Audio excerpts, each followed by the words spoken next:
हम में से अधिकतर लोगों ने बचपन में अपनी दादी या नानी से धार्मिक कहानियां तो जरूर सुनी होंगी या धार्मिक नाटकों को तो जरूर देखा होगा कि कैसे ऋषि या मुनि घोर तपस्या करके देवी देवताओं को प्रसन्न करते थे और उनसे वरदान मांगते थे। कुछ दानव वरदान मांगने के बाद अपनी मनमानी करते थे। क्या आप जानते हैं जो वरदान देने वाले देवी या देवता थे उनको भी किसी न किसी से कोई ना कोई श्राप जरूर मिला हुआ है। आज की ये वीडियो बहुत खास होने वाली है। आज की वीडियो में हम उन श्रापों का वर्णन करेंगे जिनसे देवी देवता भी नहीं बच पाए थे। जय माता दी। मैं श्री भगवती दरबार का पवन पुजारी एक बार फिर एक नया विषय लेकर प्रस्तुत हुआ हूँ। वीडियो को शुरू करने से पहले आपसे अनुरोध करता हूँ कि अगर आपने हमारे चैनल को अभी तक सब्सक्राइब नहीं किया है तो कर लीजिए और हमें अपना समर्थन दीजिए। क्या आप जानते हैं जगत के पालन करता भगवान विष्णु स्वयं भी श्राप से नहीं बच पाए थे। यह उस समय की बात है जब श्री लक्ष्मी जी का स्वयंवर चल रहा था। बहुत से देवता और राजा स्वयंवर में आए हुए थे। क्या ऐसा हो सकता है कोई खास प्रयोजन हो और देव ऋषि नारद न आए?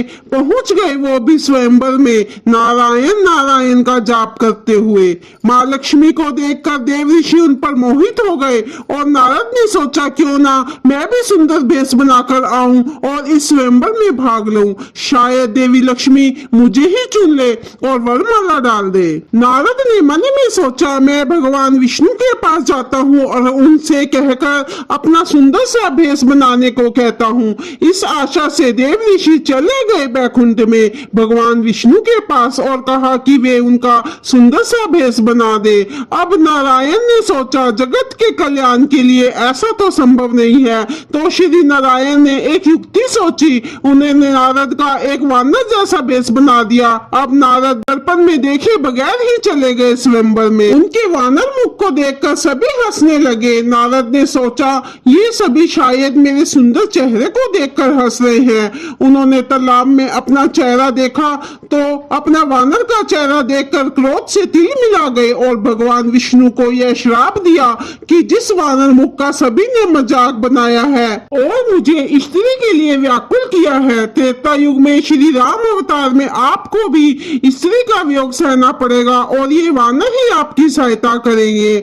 आप सभी जानते ही हैं श्री राम अवतार में सीता हरण के समय वानरों ने ही श्री राम की सहायता की थी। भगवान विष्णु के कृष्ण अवतार में भी उनको श्राप मिला था। यह उस समय की बात है जब महाभारत का युद्ध खत्म हुआ। अपने 100 पुत्रों के मरने पर गंधारी बहुत विलाप कर रही थी तो भगवान श्री कृष्ण गंधारी को सांत्वना देने गए। श्री कृष्ण को देखकर गंधारी भड़क गई और उन्हें कड़वे वचन कहने लगी कि मेरे पुत्रों की मृत्यु और कौरवों को समाप्त करने का कारण तुम ही हो। गंधारी ने कृष्ण को श्राप देते हुए कहा कि जैसे पांडव और कौरव आपसी फूट के कारण खत्म हुए हैं वैसे ही तुम्हारा भी वंश आपस में लड़ते हुए समाप्त हो जाएगा और तुम भी एक साधारण व्यक्ति के द्वारा मारे जाओगे। और फिर ऐसा ही हुआ। श्री कृष्ण का यदुवंशी कुल आपस में लड़ते हुए मारे गए और श्री कृष्ण भी एक साधारण शिकारी के तीर से मारे गए। माता सीता का श्री राम से वियोग का कारण भी एक श्राप ही है। यह उस समय की बात है जब माता सीता छोटी थी। वे अपनी सहेलियों के साथ बगीचे में खेल रही थी। अचानक माता सीता का ध्यान पेड़ पर बैठे एक तोता तोती के जोड़े पर गया। तोता और तोती आपस में माता सीता और श्री राम की बात कर रहे थे। वे दोनों आपस में बात कर रहे थे कि अयोध्या में महान राजा श्री राम जन्म ले चुके हैं। वे एक महान और प्रतापी राजा बनेंगे। उनका विवाह राजा जनक की पुत्री सीता से होगा। उनकी बातें सुनकर माता सीता से रहा नहीं गया। वे तोता तोती के पास गई और कहा कि वे जिस सीता की बात कर रहे हैं वो मैं ही हूँ। आप दोनों मेरा भविष्य कैसे जानते हैं? इस पर तोते ने कहा पहले वो दोनों महर्षि वाल्मीकि के आश्रम पर एक पेड़ पर रहते थे। महर्षि वाल्मीकि अपने शिष्यों को अक्सर श्री राम और माता सीता की बातें बताते थे जिसे हम भी सुनते थे। इससे हमें ज्ञात हुआ। अपने भविष्य के बारे में और जानने के लिए माता सीता ने तोते के जोड़े को अपने महल में रहने को कहा, परंतु तोते ने कहा कि वे अपनी आजादी से घूमना फिरना चाहते हैं। वे एक पिंजरे में कैद होकर नहीं रह सकते। परंतु माता सीता उनको ले जाने की जिद पर अड़ी रही और उन दोनों को को पकड़ने की कोशिश करने लगी। नर तोता तो उड़ गया पर मादा तोता तो गर्भवती थी, वे उड़ नहीं पाई। माता सीता ने उसको पकड़ लिया। अपनी पत्नी को आजाद करने के लिए तोते ने माता सीता से प्रार्थना की, परंतु माता सीता नहीं मानी। इस पर तोते ने माता सीता को श्राप दिया कि जिस प्रकार मुझे मेरी गर्भवती पत्नी से अलग होना पड़ा है, वैसे ही आप जब गर्भवती होंगी आपको भी अपने पति से अलग होना पड़ेगा। यह तो हम सभी जानते हैं कि माता सीता गर्भवती थी जब एक धोबी के कहने पर श्री राम ने सीता माता को वन में भेज दिया था और उन्हें गर्भावस्था में श्री राम से अलग होना पड़ा था। अगला श्राप वो है जिससे एक नहीं बल्कि सभी देवी देवता प्रभावित हुए थे। देवराज इंद्र की गलती की वजह से सभी देव श्रीहीन हो गए थे।